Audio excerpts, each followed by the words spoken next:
Et si on impliquait nos élèves davantage dans l'éveil aux langues en leur demandant de ramener des trésors pour le coin éveil aux langues de la classe?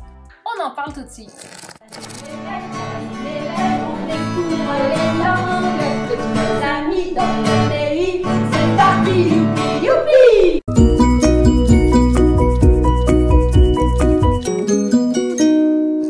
Cette capsule est pour vous, enseignants de maternelle qui devez mettre en place l'éveil aux langues dans votre classe.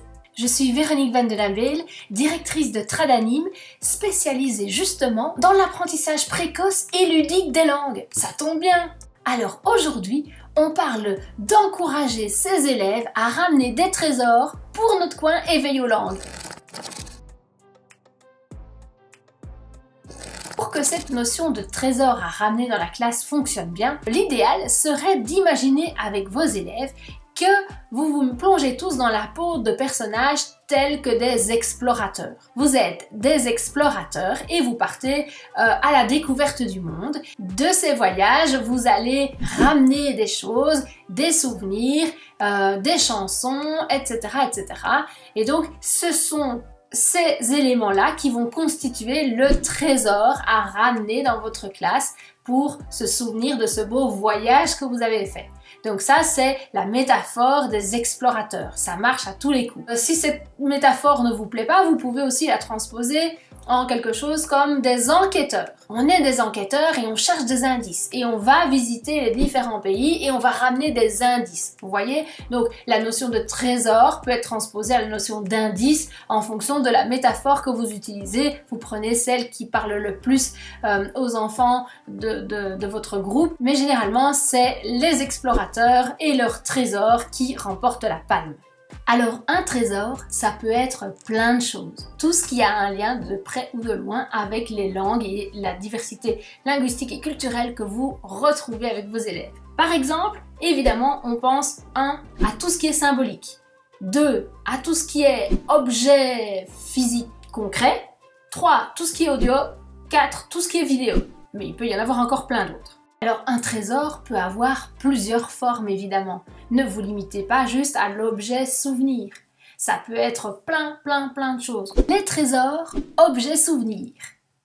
Évidemment, les plus classiques, ça va être les objets souvenirs. Donc, si vous parlez de l'Égypte et que vous illustrez la langue arabe, vous allez peut-être avoir envie de ramener le symbole d'une petite pyramide que vous avez en décoration chez vous ou chez un de vos élèves pour le mettre dans votre coin éveil aux langues. Ça, c'est clair, c'est facile, c'est l'idée de l'objet symbolisant le pays. Il y a aussi, bien entendu, les drapeaux et les écussons, etc. qui reviennent des autres pays. Ça, c'est très important puisque les enfants vont pouvoir faire des liens et dire « Oh madame, regarde justement sur mon t-shirt, on dirait le drapeau du pays, du Royaume-Uni, etc. » Donc effectivement, le fait de les avoir formalisés dans le coin éveil aux langues va permettre à l'enfant de faire des liens. Dans les objets trésors, il y a aussi tout ce qui est lié à la nourriture. Oui, ça peut être des photos de plats typiques, ça peut être des baguettes pour symboliser la Chine, ça peut être des pâtes crues, et ça c'est à la portée de tous de pouvoir ramener des pâtes crues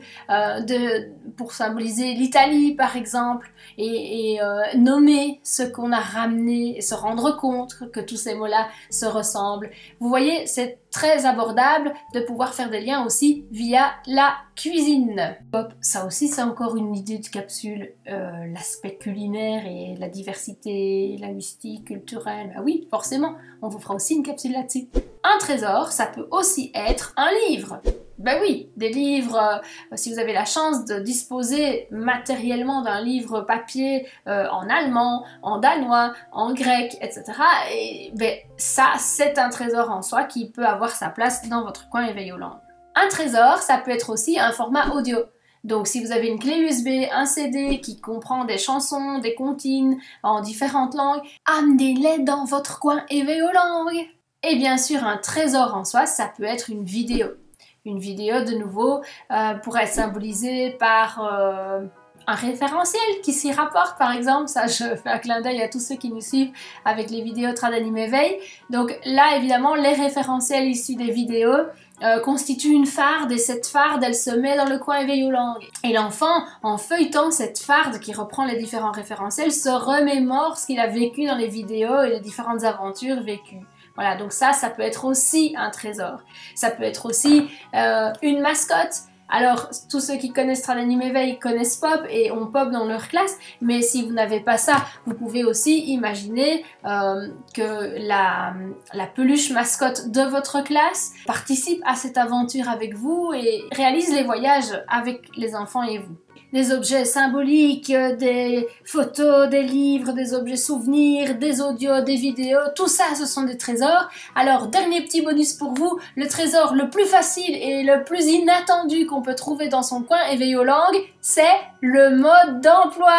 Oh mince, je n'ai pas de livre en allemand pour enfants, etc. Ce n'est pas grave. Ce que nous avons tous par contre chez nous, ce sont des modes d'emploi. Et qui dit mode d'emploi dit traduction dans les différentes langues des instructions d'utilisation d'un appareil, peu importe lequel.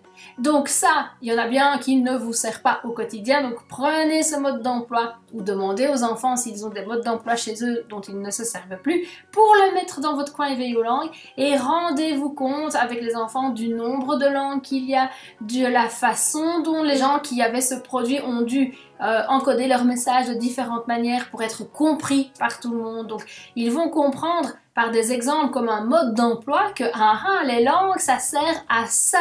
Par exemple, tous ces liens-là, c'est vous qui allez les aider à les faire, simplement en leur présentant ce qu'est un mode d'emploi avec plein de langues. Voilà, et petite parenthèse, vous pouvez aussi faire des liens sur la calligraphie. Pop. Les liens vers la calligraphie, ce ne serait pas une vidéo en soi, ça? On fera une petite capsule sur l'attention visuelle. Parce qu'effectivement, les langues, elles peuvent se discriminer aussi de cette manière-là, on peut les reconnaître. Allez, c'est parti! Ramenez des trésors dans vos coins éveil aux langues. Avec vos élèves, ils vont adorer ça. Partez à la découverte du monde et ramenez ces trésors bien précieux pour vous et pour la vie de votre classe. Vous savez ce qui pourrait être super? C'est que vous fassiez une photo de votre coin éveil aux langues, décoré et rempli de trésors, et vous nous l'envoyez. On partagera ainsi sur notre page Facebook ces visuels qui pourront inspirer les uns et les autres. Voilà, j'espère que vous avez aimé cette capsule et qu'elle a pu vous rassurer, vous encourager, vous inspirer. N'hésitez surtout pas à en faire profiter vos collègues. N'hésitez pas à découvrir Stradanime Éveil, l'outil concret, efficace et ludique qu'on propose pour vos classes en éveil aux langues. Et à bientôt pour d'autres capsules.